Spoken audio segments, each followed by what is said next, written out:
Rafiq link शुरू करूं क्या? नहीं सर, एक second. People who never come to press conferences are here today.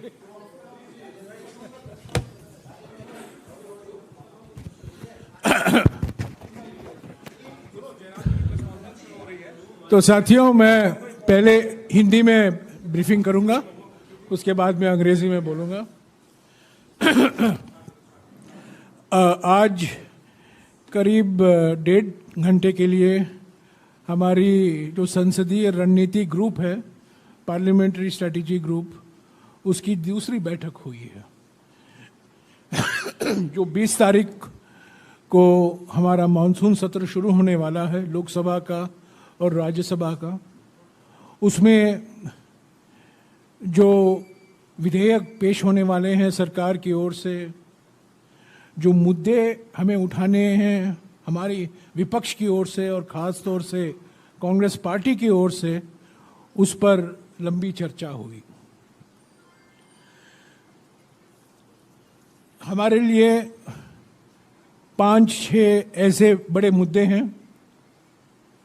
जिस पर हम ज़रूर चर्चा चाहेंगे, बहस होनी चाहिए, इसकी हम मांग करेंगे लोकसभा में और राज्यसभा में। पहला विषय तो मणिपुर है। इस पर कांग्रेस पार्टी अडिग है, इस पर हम इससे पीछे हटेंगे नहीं। इस पर चर्चा होना ज़रूरी है। शुरुआत में ही इस पर बहस होने की ज़रूरत है। इसमें प्रधानमंत्री जी को भी बोलना चाहिए, प्रधानमंत्री की मौजूदगी में ये बहस होनी चाहिए।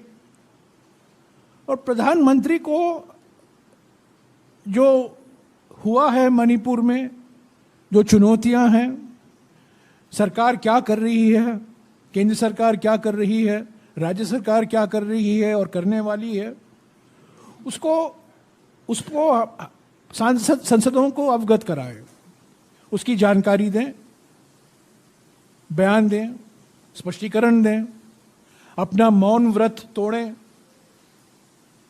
ये हमारी पहली मांग है इस सत्र से।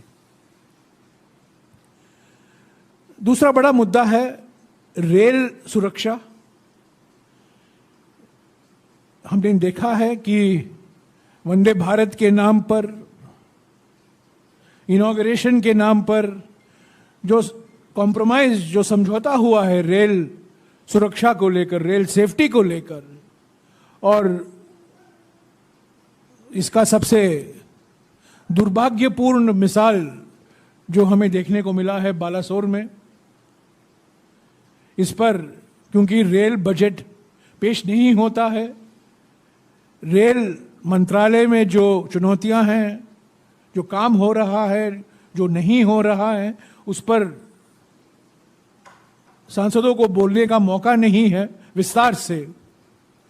तो हम जरूर इस पर चर्चा चाहेंगे जो बालासोर में हुआ है, और खास तौर से रेल सुरक्षा को लेकर सरकार की क्या मंशा है।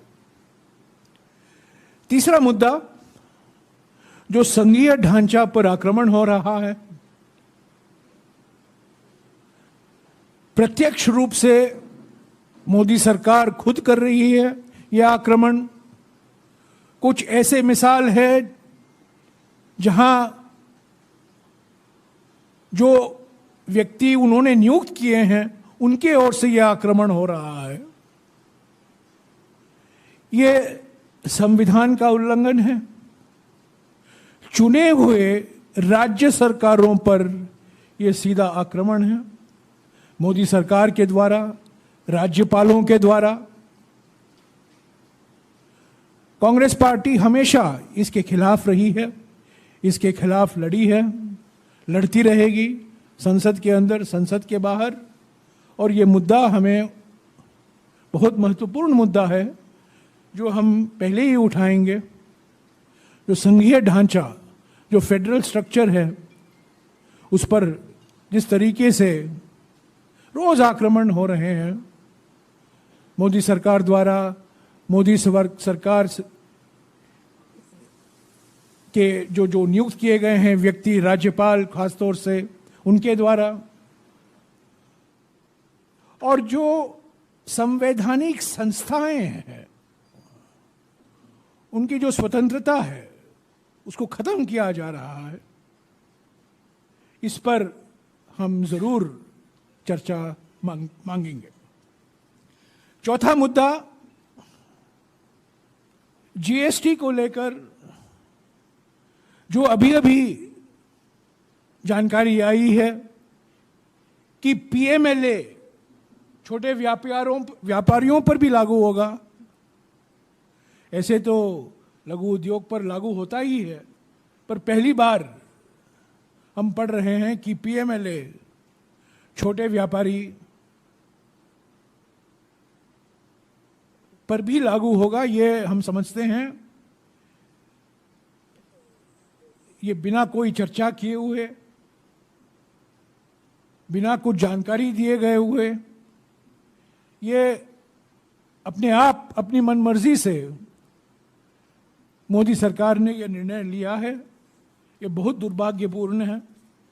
इस पर हमारी पार्टी की ओर से अभिषेक सिंघवी जी ने बहुत कुछ कहा है 2 दिन पहले, पर यह मुद्दा हम जरूर पार्लियामेंट में उठाएंगे। इन्फ्लेशन को लेकर जो रोजाना की वस्तुएं हैं उस पर उनके जो कीमतें हैं, दाल, चावल, टमाटर, सब्जियां, रसोई गैस तो है ही है, तो जो दावे किए जाते हैं सरकार की ओर से कि मुद्रास्फीति का दर घट रहा है, वो तो अभी तो घट नहीं रहा है, वो तो अब बढ़ रहा है। और न केवल टमाटर इसमें शामिल है, बल्कि और भी आवश्यक वस्तुएं हैं जो सभी परिवारों पर ये बोझ बनकर पड़ा हुआ है।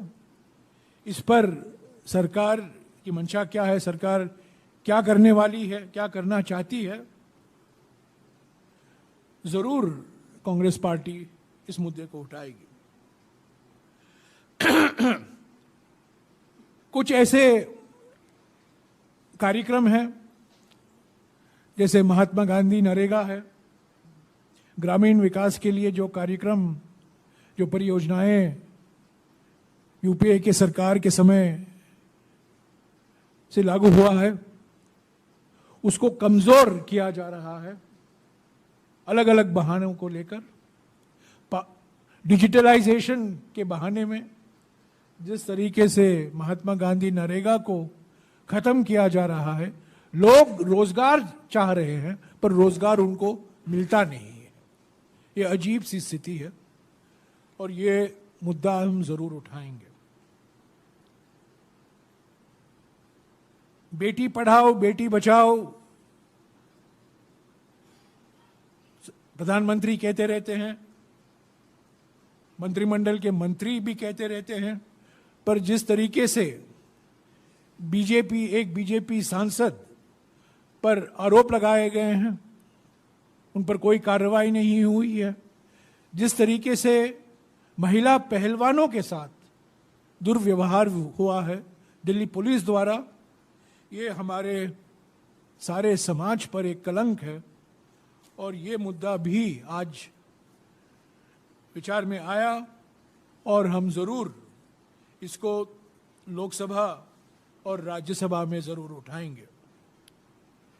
जेपीसी का मुद्दा पिछले सत्र में भी था, ये सत्र में भी होगा, और नई जानकारी आई है मुडानी को लेकर। कल ही हमने देखा है उसका एक मिसाल, धारावी परियोजना। तो जेपीसी की मांग जो हमने की है, क्योंकि जो सवाल हम उठा रहे हैं मुडानी को लेकर, वो कोई विशेषज्ञों की समिति के द्वारा जांच नहीं हो सकती, सुप्रीम कोर्ट की नियुक्त समिति के द्वारा उस पर जांच नहीं हो सकती, सिर्फ जेपीसी ही इस पर जांच कर सकती है। और ये हमारी सारी विपक्ष पार्टियों, कई विपक्ष की पार्टियों की मांग थी, और इस सत्र में भी ये मांग रहेगी। और अलग अलग राज्यों से लेकर कुछ मुद्दे हैं। असम में डिलिमिटेशन का मुद्दा है, मध्य प्रदेश में दलितों और आदिवासियों पर अत्याचार का मुद्दा है। ये राज्यों के मुद्दे भी हमारे सांसद उठाते रहेंगे। मैं समझता हूं मैंने आपको जो आज 1.5 घंटे की बैठक में बात हुई है उस पर जो मुद्दे उठे थे उसकी जानकारी मैंने आपको दी है। मैं संक्षिप्त में अंग्रेजी में कहूँगा।